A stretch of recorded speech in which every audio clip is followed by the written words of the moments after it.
الله الرحمن الرحيم أنا مقعد محمد علي السكلي كل أهل الله يافك كوحدة كابتنك مركو آدي آد هاي أنا حنبو مهد علينا إلهي سكان كاني أين كل بيجي مركو هبضو حن آدي آد وجوهم بلينا يا حلمانك دادا ير يوريه هذا وحنا دون عدكي وأنا جو هالمدة يعني حلمانك وعضينا وأنا جو ودي ترى إن شاء الله حق نقول بنكرتين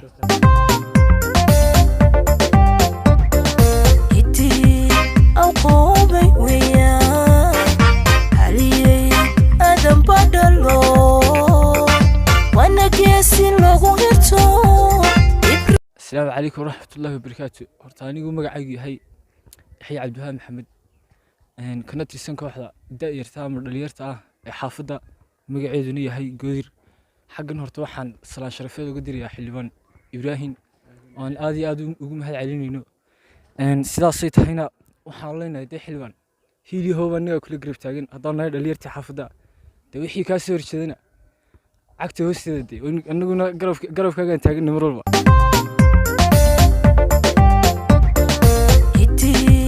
أو قومي ويا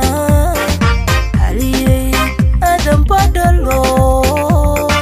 وأنا كيسي لغو غيرتو إبراهيم وتم الحروة. marka labaad waxaan mahadle saaxiibkeen ina garaad magaran iskaan soo xidhay anu kaliya kuma niman horta doorashada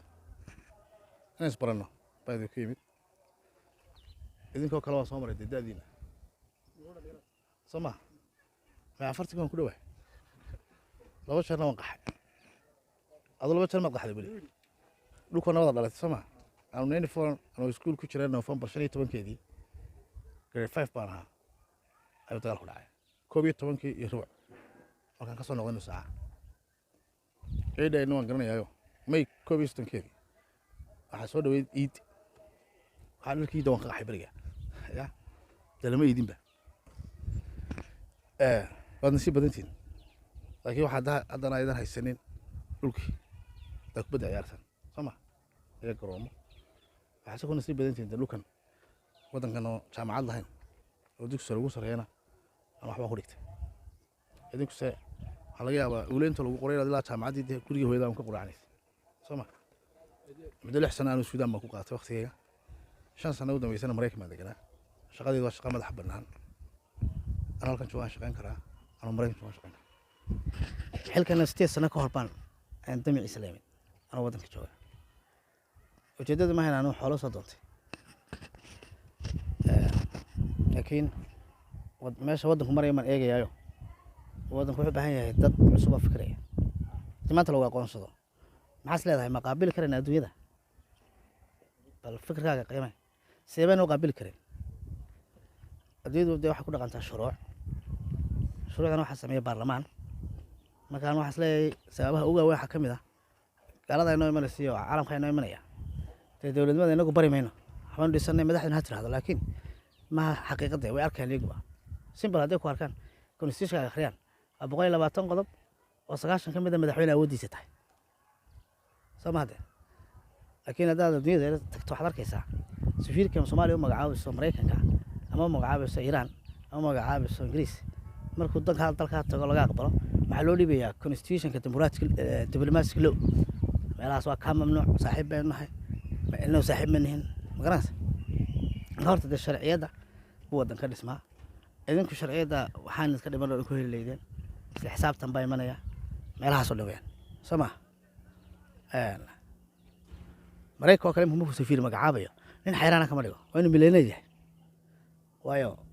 adduunka loo dhan buu caawinaya Mareykanka marka wuxuu doonayaa ninka hantida haysta inuu dalkiisa geliyo waddanka uu tago inuu ka sameyn karo diplomatic mission danaha Mareykanka furi karo so adoo waxa laga rabaa meelka qofka meel keenayso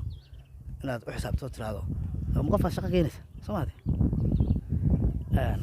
horta wixii aan ku balanayna garaad isaga balantaas waan ka soo baxaya kow inta ciyaarsan waddan na waan joogteynaya